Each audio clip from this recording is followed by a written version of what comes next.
Welcome to Concept to Creation, a podcast featuring entrepreneurs who share their business journey. We'll hear what motivated them to turn their dreams into a business. They'll share stories from the trenches of business, from raising capital, creating products or services, navigating regulations, hiring employees, and managing competition and growth. We'll discover their successes and failures, and they'll provide advice for budding entrepreneurs. Now, here's your host and fellow entrepreneur, Mike Conrad. Welcome back. I appreciate you being here. Welcome back to Concept to Creation. Today, I'm very privileged and honored to have my guest join me today. He is the person behind STI Electronics out of Madison, Alabama, and that would be Dave Raby. Dave started the business with his father, Jim Raby, the iconic Jim Raby that most people in this industry know if they're older than, about my age anyway. David now runs STI Electronics, and I would like to welcome him as my guest. So, David, thanks for being here. All right. Thanks for having me, Mike. So, it's hard to start a business. It's hard to run a business. It's hard to grow a business and sustain a business. None of those come easy. I think it's even harder to take over a family business, particularly from your father, who was, as I said earlier, iconic. He was definitely an icon in this industry. We'll get into more of that in a little bit. And at some point, you took over the family business. I know your father passed a few years ago, I believe. 2017. Yeah. So obviously you were running the business, and I'm assuming that you were running it before your father passed. Yes. There was a handoff at some point. So I want to get into that. I think that it is, the stakes are high, and there's a lot of eyes on you because, it's kind of like those memes. You have one job. Don't screw this up, right? Because like you said, we can get into it in a little while, but there were multiple handoffs. Oh, yes. Okay. Oh, was it a handoff? I'm coming. Was it a handoff? Oh no, I'm coming back. No, you can have it. No, I'm coming back. It was the long goodbye, right? From the business. Like yeah. Well, let's kind of go back in time. Before you entered into the family business, what did you do? Actually, I always wanted to be an airline pilot, which very, quite similar to what I ended up doing. Not really, but I don't know. I think flying is less dangerous than running a business. Yes, by a lot. But no, I went to college with that in mind. Got to college, was on the flying team in college, which we competed against other schools, and had a good time doing that, but learned that I really didn't like being told that you've got to fly at 9 o'clock this morning and you've got to go to this city and you've got to come back to this city and, you've got to do 3 landings and all of this kind of thing. I like going up on a nice day and just tooling around looking at things. So just figured, okay, if I get hired by Delta, they're not going to let me just go out on a nice day and take the plane to the Bahamas. They're going to have a little more demanding schedule. I can see the announcement from the cockpit. Ladies and gentlemen, I'm going to circle over the Grand Canyon for the next 3 hours. Yeah, sorry. Right. I want to tool around up here. Yes, and it's raining where we're supposed to be going. So we're not going. We're going to Hawaii. Yes. But so no, I quickly decided, okay, maybe that's not going to work. But I was still fascinated by airplanes and airlines. So it's like, okay, I'll just run an airline. And got out of school, worked for a commuter for a little while, then got hired by Delta in sales and was like number 45,000 in seniority and was having a good time, but wasn't patient enough for 44,999 people to retire or die so I could run the place. And decided, well, really it's business I like. And around that same time, my dad was looking at getting out of what he was doing. And STI which actually we started it as Soldering Technology International. We did change the name later to STI for some reasons we can get into later.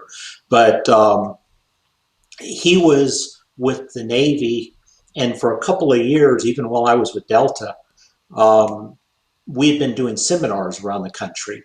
And so I'd take a week's vacation, and he'd take a week's vacation from the government, and we'd hop on airplanes and we'd go do a seminar in Boston, and then we'd go do one in, Austin, Texas. And then six months later, we'd go do one in Orlando and Seattle or wherever. And here's your father, Jim Raby, up on the screen right here, in case those who have never had the opportunity to meet him, haven't met him. There he is right there. And actually, I think if you look back over my head in this video, you see him back there too. So yes, you're right. He's watching over me all the time. But we would go out and do those seminars. It was strictly part-time. At that time, we never thought the business would be around 40 years later. That wasn't the plan. We were each doing our own thing. And we'd get a few checks in. It was expensive to market in those days because there was no internet or anything like that. So, he would do the technical part. I was the logistics guy that would end up operating the slide projector and making sure the slides were facing the right direction, and change the things of slides as he finished one. And so we did that for about 2 or 3 years. And he decided then to leave the government, started Soldering Technology full time. I was working there at night. I'd work my day job at Delta, and then I'd go work with him. He was doing consulting work and that kind of thing. And I was making microsections and taking pictures of things as he would go out in the field and bring something back. And, I really didn't know much of what I was looking for. It was kind of what I'd learned from the seminars I'd been to. And, but as we did more and more of that, I started having more fun. And so I eventually quit my job at Delta and came over to STI full time. And we keep talking about my dad. My mom was in it also. Ellen is your mom, right? Yes, Ellen. And we really were a family business. It was the three of us. Just to show you kind of how naive we were on what we were doing. The plan was when we started the business, we would each own a third of it. And because he was working for the government at the time we started, and we were working with some government contractors, he wasn't allowed to own any of it, just for legal purposes. So we gave my mom 51% and I took 49%. And Dad didn't own any of it, but he was the face of the company. After he got out of the government and we could split it up, we had discovered that it was good to have my mom own 51%. Woman-owned company. We never changed that. Yes. So my dad always said that, we started the company together, but he was the face of it and he never owned anything. He just got a paycheck from us. Yeah. But so your dad, just to fill in the details, your dad, my first memory of meeting Jim was when I was involved on the EMPF's manufacturing committee with Bob Matson and my dad there. And I think your dad, I think this is an accurate statement. He is not only your dad, he's also the father of many military standards that were written. Specifically, my memory was Weapon Spec 6536. And he had a phrase that it just cracked me up. In the standard, basically, to paraphrase it very loosely, this is the way you need to do this. Any other way is subject to review and disapproval.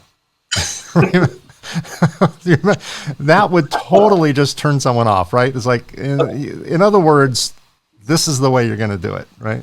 Yeah, I don't remember that particular phrase, but I don't doubt that at all. Yeah, yeah. For years, when I would meet somebody, they would say, "Are you Jim Raby's son?" And I would kind of have to read the room to see if I should be backing up because I was going to get punched. Right. Do you lie or do you tell the Or if truth? I was going to get hugged. And, Right. It could go either way. either one. Yeah. But yeah, just to back up a little bit on him, him and my mom both, their childhoods, they were sharecroppers. They worked in the cotton fields in Madison County, Alabama, and picked cotton, chopped cotton, and I mean I'm out in Alabama heat now, as little as I can be, and it's just miserable out there. But they grew up working in that. He graduated from high school, joined the Navy, became an electronics technician, was on a ship toward the end of the Korean War, but then came back and was looking for a job.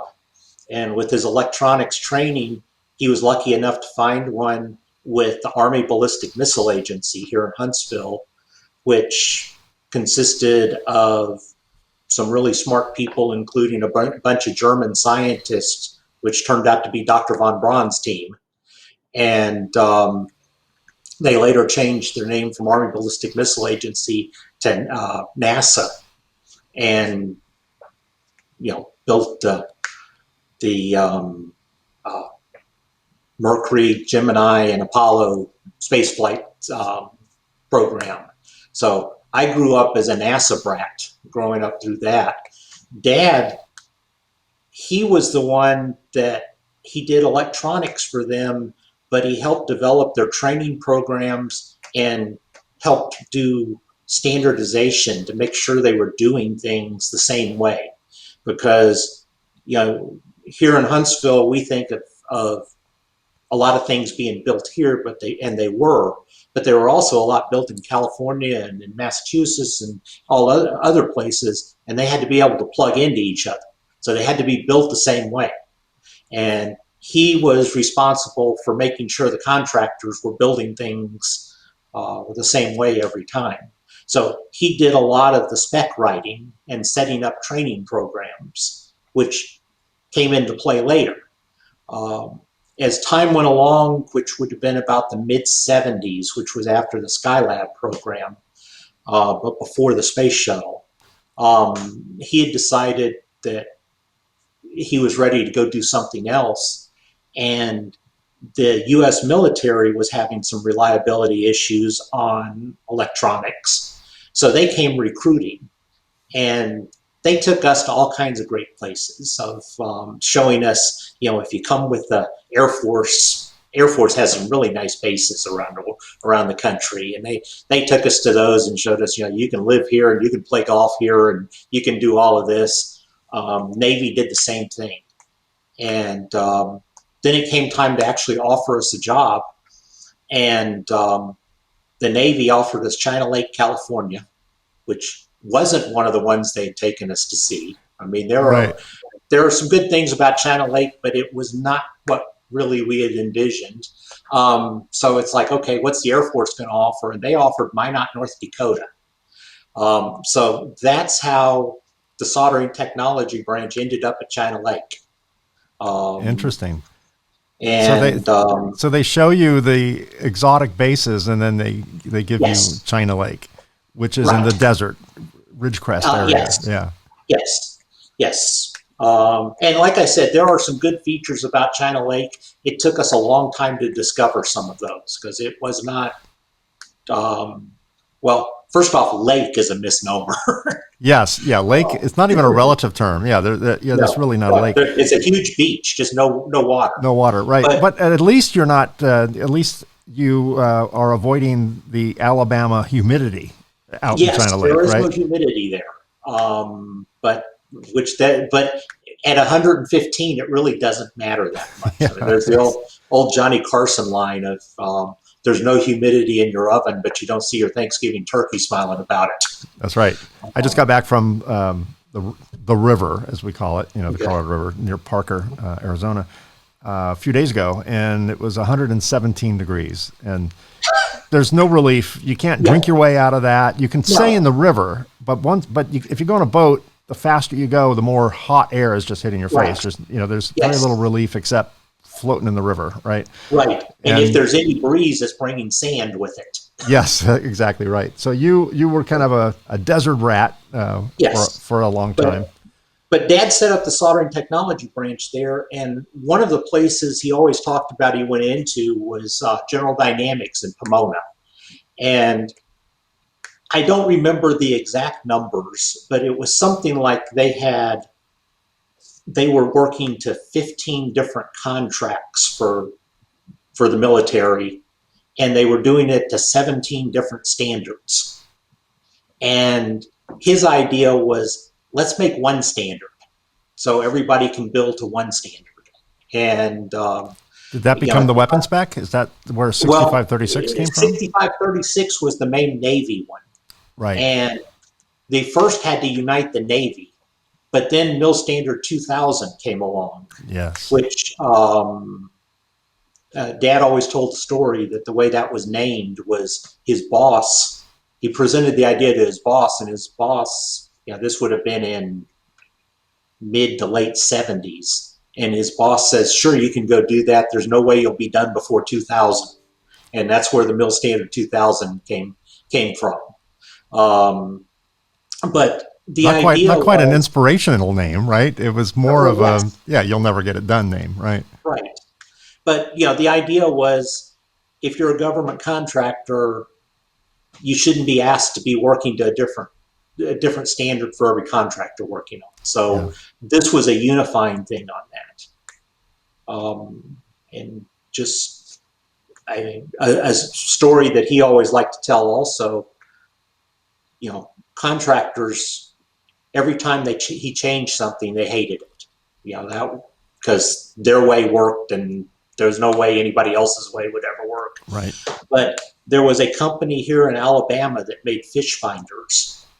And every time he would write a new paragraph or a new section for the mill standard, he would come back to that fish finder company and get them to implement it as a process. And they basically didn't know that it was a military document. They just saw it as a good business practice. So they must have had the most reliable fish finders on the planet. Exactly. And so it worked out great for everybody. And then he'd go back to a military contractor and they would say, no, this won't work.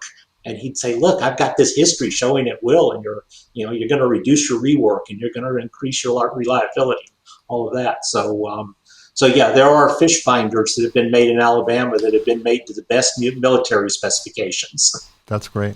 So at some point, Jim decides to take his company further and kind of separate it, or at least add another component outside of the military. Originally, STI was set up in San Dimas, California. Yes. And then moved to Alabama. So right. What was the reason for the move from California, Southern California, just San Dimas, for those who don't know, is about 40 miles southeast of Los Angeles, not in the desert, no. up against the foothills. And right. So what caused the move from there to back to his roots, back to Alabama? Well, I don't want to say anything bad about your home, but I don't live in San Dimas, so I'm okay. Well, okay. California is an expensive place to be in business. There are, there are a lot of regulations, and there are a lot of over regulations that are there. When we first picked out San Dimas, there were an awful lot of government contractors in the Los Angeles area. And as time went on, we realized we were getting on airplanes more and more, and they had moved out of the area. Now, they didn't move to a particular spot, and not all of them moved, but there wasn't a business case of, if we were starting all over, that was the place we ought to be. And, we did a search. We looked at 4 or 5 different cities, but this was always home. So, the tiebreaker was going to come back to Alabama. Yeah, that makes sense. But I mean, I am sitting here right now. I'm 10 miles from a large Army installation, Marshall Space Flight Center, and then all the spinoffs that come along from those. And it's a great place for us to be. So much less restrictive than being in California, much lower cost. So never something we've regretted. Yeah, I always enjoy going back to California. But yeah. Right now, there's an exodus from California at the moment. We get both. We get exits and entrances, and right. exits and entrances. There's ebbs and flows. And right now, it's the flow out. But renting a U-Haul right now, if you're leaving California, it's like $2,000, and if you're coming back into California, it's almost free because they're just trying to get their trucks back. So the only thing we have a lot of friends who are leaving California, and the trendy places to go are either like Eagle, Idaho, or Austin, Texas, right. or Nashville, Tennessee. Right. They're all just, and I tell people, if you're going to go there, change your license plates before you get there. Do not show up with a California plate, because you're not greeted with open arms, because Californians are selling their homes that are, elevated prices, and then right. just driving up the markets everywhere they go. Right. Yeah. I've got a daughter in grad school in Nashville, and prices up there are like what we were paying in California. Yeah. Yeah. It's just, we tend to do that. So did STI started as a small enterprise, so I'm guessing there was not a whole lot of major capital investment that had to be made. It seems to be a company that started small and eventually grew. So normally one of my standard go-to questions is, how did you raise capital? Did you get investors or VCs, or did you go to a bank, or was there a savings involved? This is probably not as potent of a question, because right. it probably just started organically. But did Jim have to raise money to start STI or Soldering Technology International back in the day, as it was called, or did it just kind of start organically? We did not do any kind of fundraising. He was too young to get his retirement from the government, but he was able to get some kind of lump sum payment. So they had a little savings account that most of that became our startup money. The nice thing is, like I said, it was myself, my mom, and my dad, and none of us really made any money. So as long as we could get enough to live on out of the business, everything else went back into the business. So, you got to watch your cash flow, but we were able to survive those early days without having to get any kind of outside investors. We had, I remember it took a little while to buy all the desk and things, because, where you get the money for that. It was a long time before we had any kind of computer. My mom did all the books by hand and all that kind of thing. But no, we did not go out and do any kind of fundraising or anything like that. And as a result, we never had any outside ownership or anything like that. That's great. What were some of the early business challenges? You talk about, kind of bootstrapping your way into the business. But were there any challenges that were unexpected, particularly in the early days? Well, first off, not having any money, that limits what you can do. And Dad was the big dreamer. I was more the operations guy, and my mom was the realist. That, Dad would dream up something and convince me of it, and then Mom would remind us, we've got $16 in the bank. So, how are you going to do that? I would say one of the biggest surprises, because we were always very frugal because of the way we started, and we didn't have really much margin for error or anything like that. But one of the biggest surprises was we were always putting money back into the company. So I remember we had our second or third year, we had what we thought was a really good year. The profit showed really high, and for relatively speaking, and all of that. And we're thinking, this is good. and our CPA comes to us and says, you owe X amount in taxes. And we're like, we don't have that. How can we owe in taxes? Because we don't have any money. He says, you've got inventory, and inventory is the same as having cash. And it's like, okay, we didn't know that.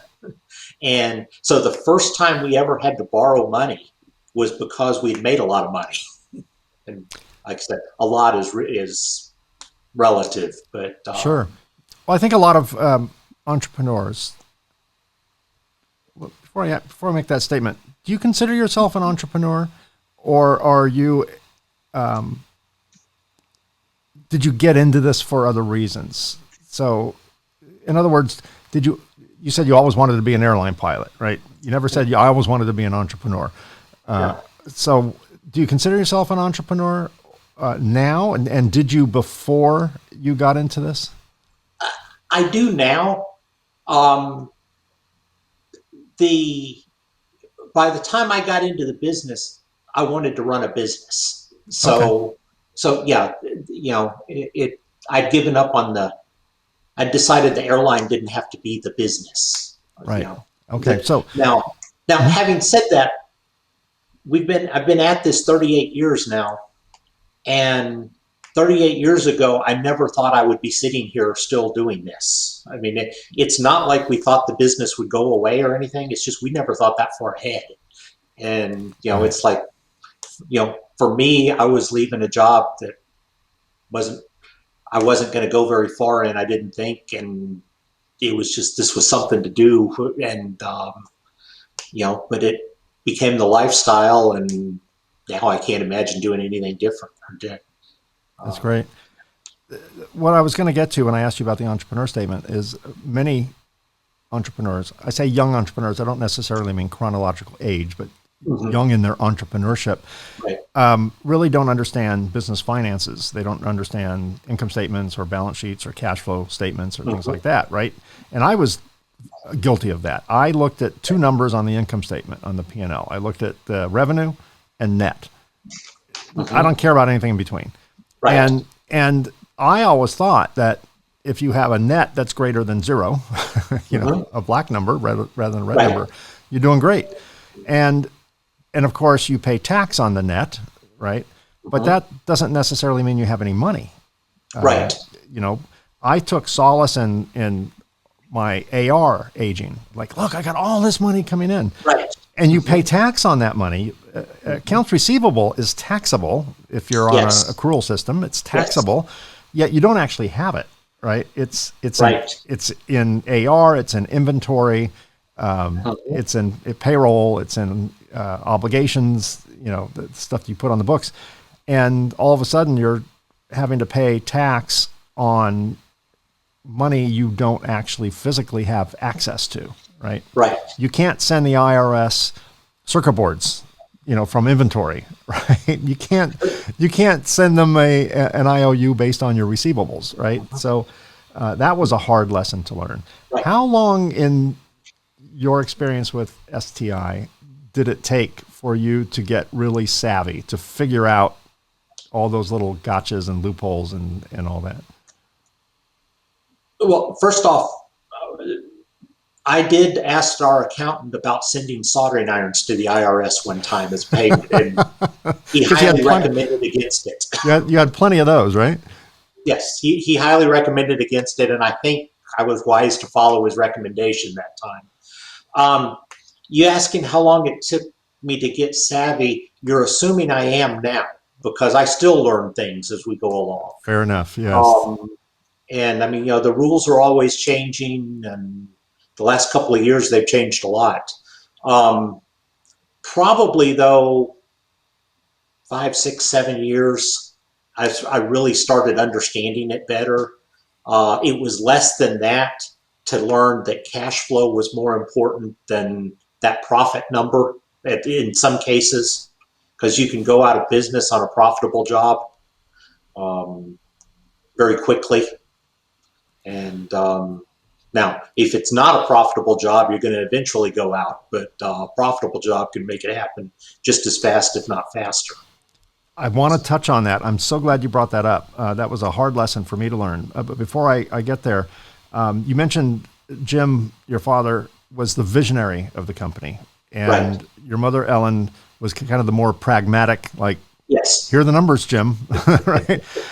So there are several types of entrepreneurs. There are conceptual, creative people. Those are the visionaries. There are the tactical, logistical people, strategic, maybe, that just gets things done, the worker bees.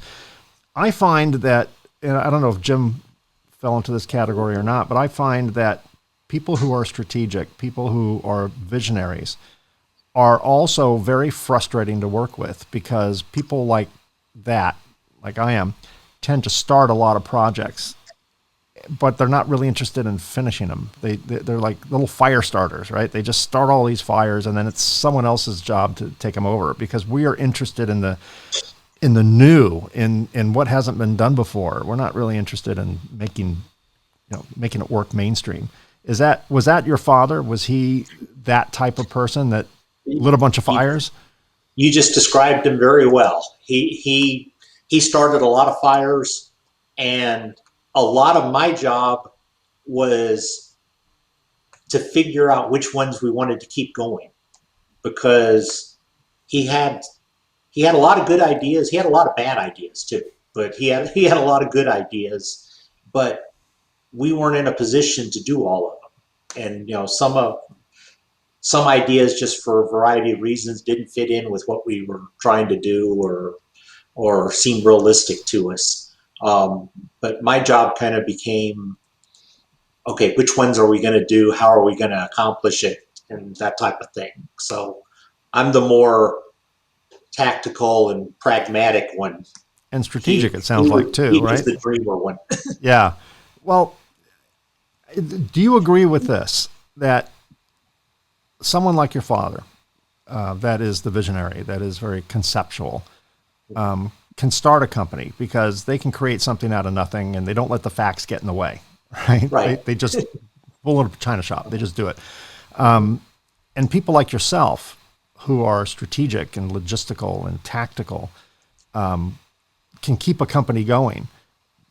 But your father, probably alone, left to his own skill set, his own talents, probably would have a hard time growing a company and sustaining it over years. And someone like yourself might have a hard time starting something from scratch, right? Mm-hmm. Do you think that's a fair assessment? That's a very fair statement. I mean, Dad and I, and like I said, you had to include my mom in there also. Yep. We made, and I think attitude wise, still make a great team, because our strengths are different.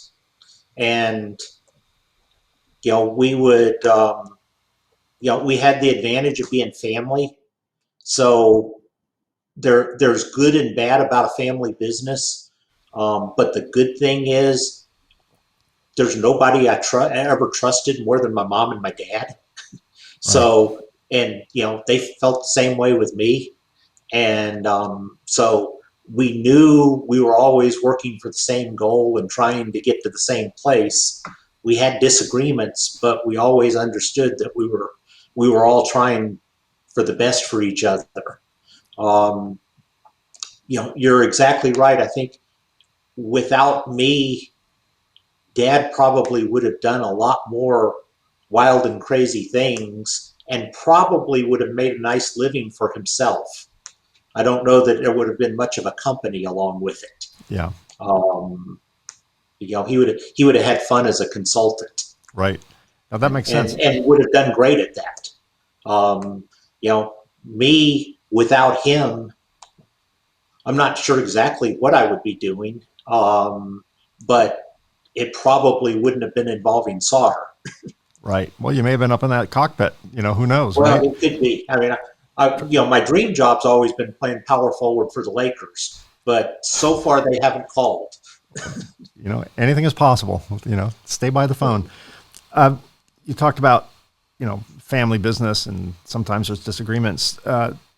In your world, does the business find its way at the dining room table, or has there some type of separation?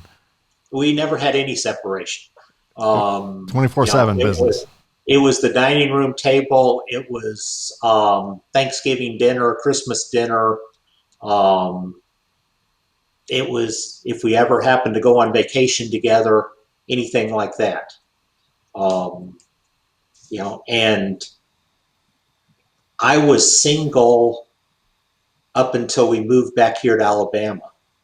So for those first several years, it was, cliche, but it was like I was married to the business. Sure. I didn't really have much of a life outside of the business, and it was working, if it was 10 hours a day or 16 hours a day, that's what you did. And, I didn't really have any reason to do anything else. And then I got back here and got married, and it added my wife, Sheila, to the equation. And she has been good about, let's drop this subject for the next couple hours while we enjoy this time together. Yeah, right. Because she didn't grow up in that environment. Right. That's not normal to her, right? That's right. She didn't grow up with that. So yes. Yeah, that's probably good for your marriage. My wife and I kind of have the same thing. I bring, obviously, to say I don't bring business home would be a fallacy, because I bring things that are really bothering me or really making me happy, right? The minutia of the business stays at the business. We don't talk about that, but just the big worries or the big celebrations, they kind of make it home.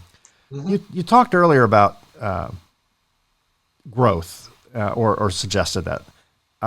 That's where I can see a difference between your father's personality, which is much like mine, and your personality. Your father would probably say yes to every job he could get. Right. But the most people, younger entrepreneurs, don't realize that sometimes you can't afford to grow, or you can't afford to grow fast, because when someone takes on a new contract or a new job or a new customer, they may have to scale up. They may have to buy more equipment, more space, more employees. So how did you work as a throttle between the forces that are trying to push growth as fast as possible and the natural forces that limit growth, like cash flow? But no, I learned to forecast cash flow. I learned the importance of cash flow. I'm not sure, it's still a very hard thing to forecast, simply because people never pay quite as fast as you think they're going to be, and it always requires a little more than you think it's going to, and all of that. But you can get a good idea of which direction the cash is headed. And we were able to skip some jobs. We were able to go out and, if you needed to, finance some jobs with the bank. Sometimes we were right on those. Sometimes we were wrong. I don't think any of us have ever been right on everything. So, we have we've come up with some new projects over the years, and at times you'd be able to look over and say, hey, look, that's a $20,000 doorstop sitting over there, because it's a project that never went anywhere. But well, I've always said it's not bad to fail. You just need a few more successes than failures. Yes. I think you learn from failure, right? I mean, right. How many times have you guys tried something and realized it wasn't a good idea, but you learned something from it? Well, when knowing that we were going to do this interview today, I kind of made a list of different things we've been involved in, and it was a little scary how many things that we've done that we don't do anymore, because turns out in some cases they weren't that good to be in to begin with. And but luckily the good things, or the things that have been good for us, we've been able to stick with. And we still like to go try new things. Sure. And sometimes they work. And one of the expressions I've learned over the years is try to fail fast. And that didn't make sense to begin with, but don't keep pouring money into something that's not going to work, or that's not working. Try it, and if it doesn't start to turn around, get out of it. Yeah. And it's funny, the things we learn, the hard way, yes. right? Yeah, because it's so easy to just keep shoveling money in that hole. Sure. Well, I used to think, talking about shoveling money, I used to think the solution to every problem was growth. You grow your way out of a problem, right? And going back to the discussion of growth, is I think that is just a recipe for disaster. That is pushing the stick down, and you're just getting closer to the earth. So your father, Jim, was the visionary of the company, and you were the kind of tactical guy. Who's the visionary now? Where does STI get its vision from today? Well, hopefully I've gotten better at that, number one. But also, about 20 years ago, we were through some things we were doing. We were able to add two really talented people that have become my, for lack of a better term, I'll call them my right-hand people. But Diana Bradford and Mark McMean. And the two of those two, they're not family, but I trust them like family, and they're the same as family. Mark is the technical guy that can dream up things and go out and make them work. Diana is the operations person that, I go around and start fires now, and she's the one that figures out how to put them out or nurture them or whatever needs to be done. And that's been a good combination for us. And, sounds like the apple did not fall too far from the tree. No. And it's funny. We always said Dad was the technical guy and I was the business guy. But over the years, I've gotten a lot more technical, and he was a whole lot better at business than he ever said he was. Yeah. And so we made a good combo there. So there are, among other things, your training company, you do a lot of things at STI, but you're primarily an EMS provider, right? You're a contract manufacturer. Right. There are thousands of contract manufacturers out there, some, anywhere from tier 1 to tier 4. The market size for 2020 is worldwide is about $445 billion. It's a big business, and it's estimated to go up by 2027 to $790 billion. So you're in a big industry. How do you take STI and make it stand out from the hundreds, if not thousands, of other contract manufacturers that are out there? Many probably within 50 miles of you, so right. How do you make your company stand out above all others? I was excited to hear we're going to grow by $300 billion. Yeah, I know, right? Well, we can just end it now, right? And go celebrate. Yeah. No, that's a very good question. I mean,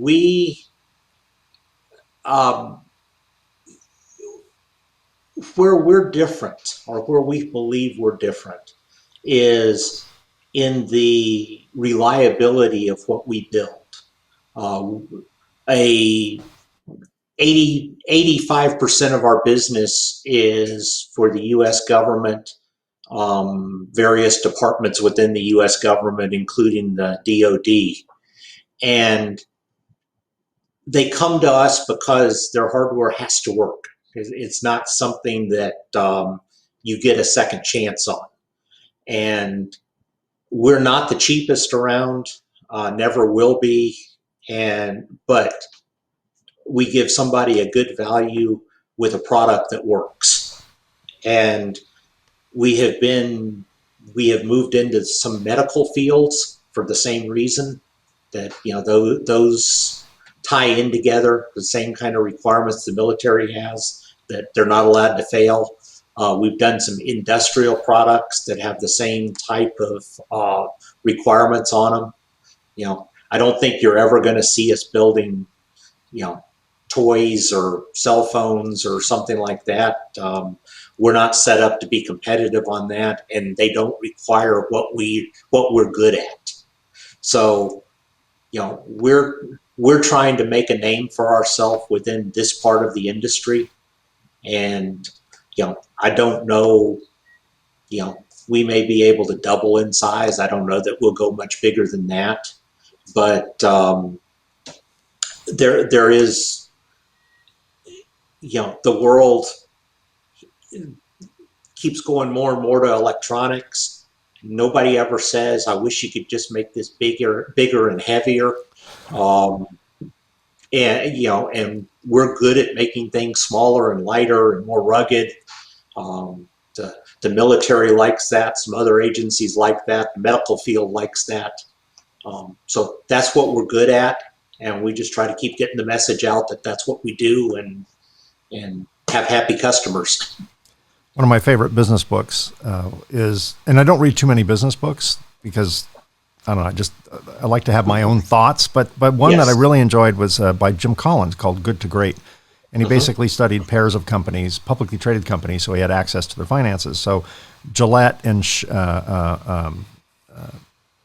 another razor company, and two paper companies, and two of these, and ones that, they looked at what all the companies that did very well had in common and what all the companies that did not do very well had in common. And he broke it down to 10 or 12 attributes on both sides. And one of them on the pro side was do what you could be the best in the world at. Don't do something because you can. Don't be an also-ran. Basically, and I remember in my company, there was a time when we decided that we wanted to be everything to everybody. Mm-hmm. And when you're everything to everybody, you're basically nothing to everybody, right? You're just not good at any one thing. You're kind of a mediocre company. And we made more money saying no to certain customers, to certain projects, than we've made saying yes. And I'm sure, well, that's exactly what you just explained. You can't build cell phones. You're not going to build, Nintendo game controllers for people. It's not your line of work. But what you do, you do well. Yeah, we've got 3 SMT lines, and every once in a while I come up with the wild idea of, well, they're not running, all 3 running all the time. We can get one of these low-cost jobs in, one of these simple jobs, and just run it on the line when it's not busy. And first off, we don't really even know how to bid on one of those. And but running a product down the surface mount line is not the hard part. The hard part is all the systems and policies and procedures that go into place to make sure that it meets something. Sure. And either we're going to ignore those for that, which is a bad habit to get into, or we're going to do it for free, which is a really bad habit to get into. And Diana and Mark will straighten me out and say, no, we're good like we are. And we'll just hold on, and we'll add another job that fits our requirements, and we'll get the machines busier that way. I find that my experience is that customers that lead with price. So we answer the phone and they go, how much is your machine and how much cheaper can I get it? And can I have 6 months to pay for it? The whole thing, right? Yep. I find that those customers are better suited going to our competitors. It's the closest thing to a Trojan horse that we can send our competitors, because they'll eat them up from the inside. Right. And it took a long time for us to realize that, because we thought the cure to everything was more orders, right? Growth. Mm-hmm. And the cure to everything is the right orders at the right time, right? It's just a lesson learned the hard way. How do you define success today? At the early days of business, you define success as covering payroll next week, right? Yes. A lot of little micro successes. We never missed a payroll, although I can tell you myself, my mom, and my dad would take turns not depositing our checks sometimes, because there wasn't enough to cover that. But, I think we've all been down that road. That is a rite of passage for a small business. So how do you define success today? That's a good question. I mean, I have stepped back some from the business. Mark and Diana are doing a lot more. They've got teams under them that are doing great things. And, for 35 plus years, there was not an hour of my life that I was awake that I didn't think about STI. And we've reached a point where that's not necessarily the case anymore. Somewhere along the way, we were having some kind of crisis, And I realized Mark and Diana were as worried about it as I was. And that was comforting to me that I didn't have to worry so much if they were. So in some ways, that's been, from a personal point of view, that's been a success that I have been able to step back a little bit from it. Success financially, I'm never going to go buy an island somewhere. It's a little rock out in the middle of a stream somewhere or something. But the company is we're not worried about this next payroll coming up. We're not worried about the next jobs coming up. There are things economically worldwide that are out of our control that I have concerns over, but every company owner has that. I think I don't know that I'm answering your question, but we've reached a stability point where I'm not worried about we're going out of business tomorrow, and it may have taken longer to do that than I would like to. And to me, that's somewhat of a success. The way I read your success, you didn't quite say it as strong as this, but I think your success is the fact that you can step back and not worry about the business, right? You can start enjoying the business and not micromanaging the business. You can work on your business, not in your business. Right. You could go to Hawaii and to Panpack and do a conference like we did last year. Well, not last year. It was in February of last year. Yeah, it was a year and a half ago. This year we missed. Yeah. But I see that in your journey. That is correct.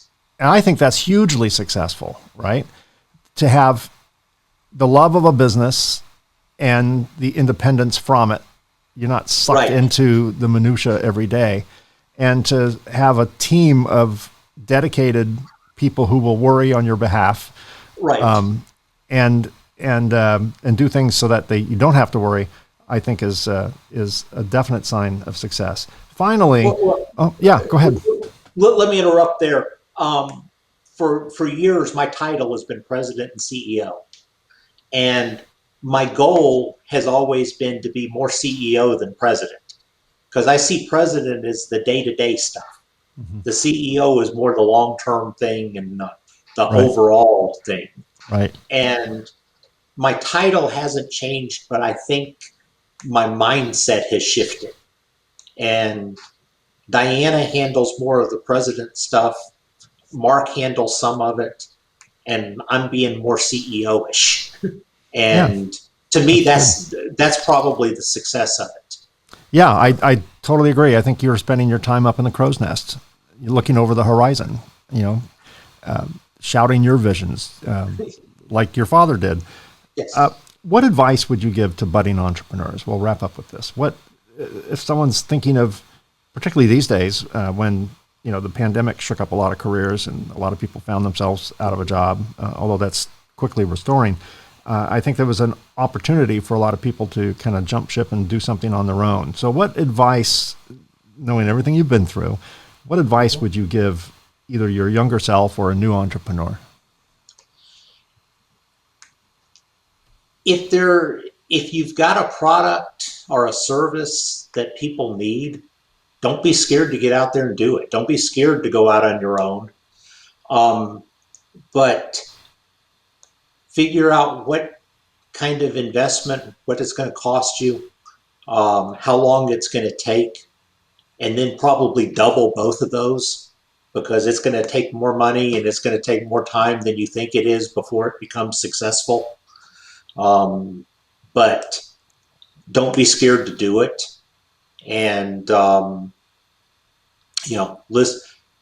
go with what you believe, but listen to your customers too, because you may start out in one direction and, the customer may come back and say, hey, this is really good, but if it would just do this instead.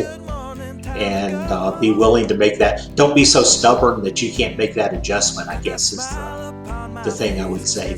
But the main thing is just know that it's going to take time, and it's going to take money, and it's going to take more of both of those than you think it will. Sound advice, and I think that's a very true statement. David Raby, thank you so much for being my guest today on Concept to Creation. I appreciate the insight. I learned some things about your company. I've always admired your company from afar, and the work you do, and the status that your company has in our industry. You were a former SMTA president, right? I was on the board for 6 years, and I was president for 4. Yes. Yeah. Oh, that's max term out. You can't even step foot into that building anymore, right? I had to take a year off in between the board and the presidency, so that was 10 out of 11 years. And I'm president of the Huntsville chapter now. Oh, there you go. You see, you can't stay out. Well, the reason I brought that up is I think that's a testament to that you're just not one of these companies that are in it for the money, poach all the low-hanging fruit and then run. And there are several companies in our industry that are that way. I appreciate the fact that you give back to our industry, and it shows.